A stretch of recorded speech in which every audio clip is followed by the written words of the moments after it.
So both of these eagles came into our center as young of the year, so they hatched earlier this year.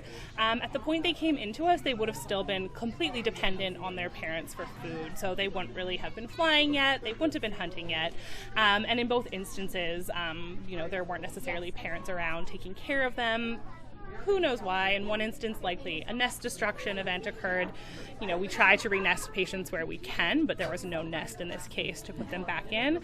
The other one, there were no parents around that anyone knew of. It was transferred to us from another wildlife rehabilitator out on the coast, and she assessed that situation and deemed that patient to need care. So they came into us earlier in the year, I think in May and June, late May, early June, both of them came in, and we found them to be pretty healthy generally, a little bit thin, a little bit under condition, probably weren't getting quite enough food. One of them had an anemia, so that's basically just not enough red blood cells, likely probably due to also not having enough food, parasites, that type of thing. So they came into us, we treated them for those conditions. They did really, really well with both of those things. They progressed through our rehabilitation process. So they started, in small crates in our hospital, being given fluids, supportive care, all those types of things. And then eventually progressed all the way up to our big flight pen where they can fly back and forth all day long. We actually have a tower on that flight pen where they can kind of have like a fake nest, and they can use that to practice sledging down into the big flight enclosure. So they've been in there. They were in there with an adult eagle at one point who was recently released as well, kind of as a mentor to them, so they can see what an adult eagle looks like, what an adult eagle does. So we've been feeding them, flight exercising them, all those types of things, and then now it's time for them to go back to the wild. So this is the time of year they would normally be dispersing from their kind of areas where they were raised, so it's a great time for us to get them back out in the wild. They're independent, as you can see, they fly very well. They'll get out there and find somewhere new to live. They kind of graduated today. Exactly, yes, completely. Left the nest, if you will. So, how long will it take them to stake out a territory and all of that? Yeah, that's a good question, and I don't really know the answer to that. It's going to depend, what else is going on, or how many other eagles are here. Is there a good territory for them? How many eagles can this habitat carry? We don't know specifically, right? So more than likely, they're going to move on. They're young. They're going to fly. They're going to move around and try to find where home for them is necessarily. And that doesn't mean they're going to stay there forever. We have trackers on eagles that we've tracked for years that go up to Canada, come back down. They travel all around because they can. So the numbers of eagles, we're doing pretty well, aren't we? Yeah, so eagles in our state are doing quite well at this point in time. We never want to get casual about that, right, and forget all the threats that took them kind of to the brink before. But eagles generally are doing well in the state.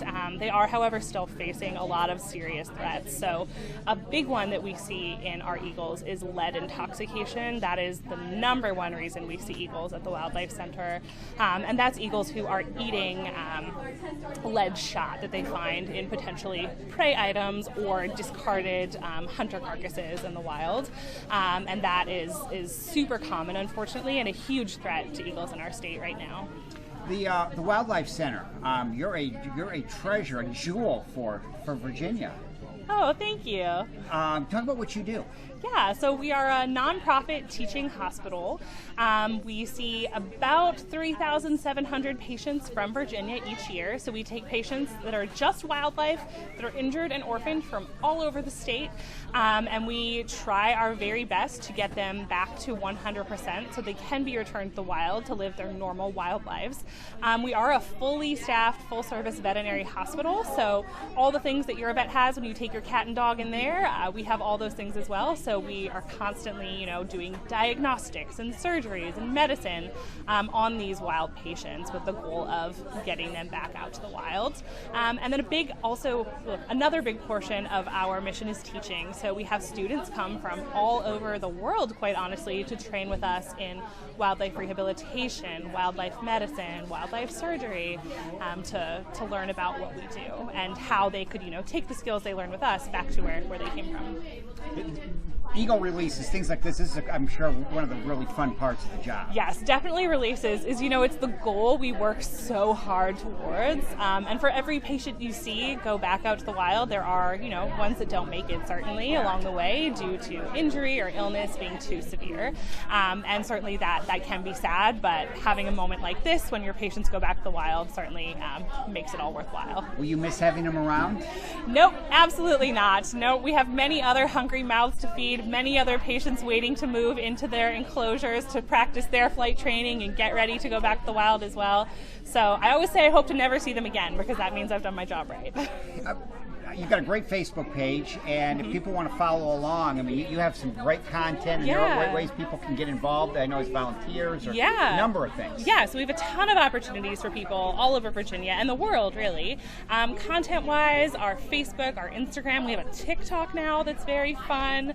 You get a lot of behind-the-scenes kind of animal footage. Our website also is a treasure trove. We have critter cams there streaming all the time, so you can watch the black bear cubs we're raising. You can watch the great horned owl nestlings we're raising on our critter cams live in real time. You can see what they're doing and what their days look like. We have our hospital cam once a month, so you can tune into our website or our Facebook and watch myself, the other veterinarians, the technicians, the students work on our patients in real time in our hospital the way we do every single day. So that's our online presence. As far as volunteering goes, we're always looking, especially for transport volunteers all across the state. Like I said, we get patients from all over the state, and we rely on the general public to help us get those animals and get those to our hospital where we can help them. As a nonprofit, we don't have an ambulance that can go out and rescue things. So certainly, if anyone is interested in reaching out and transporting with us, we are always looking for help with that. And then we also have volunteers in our hospital and our rehab facility as well.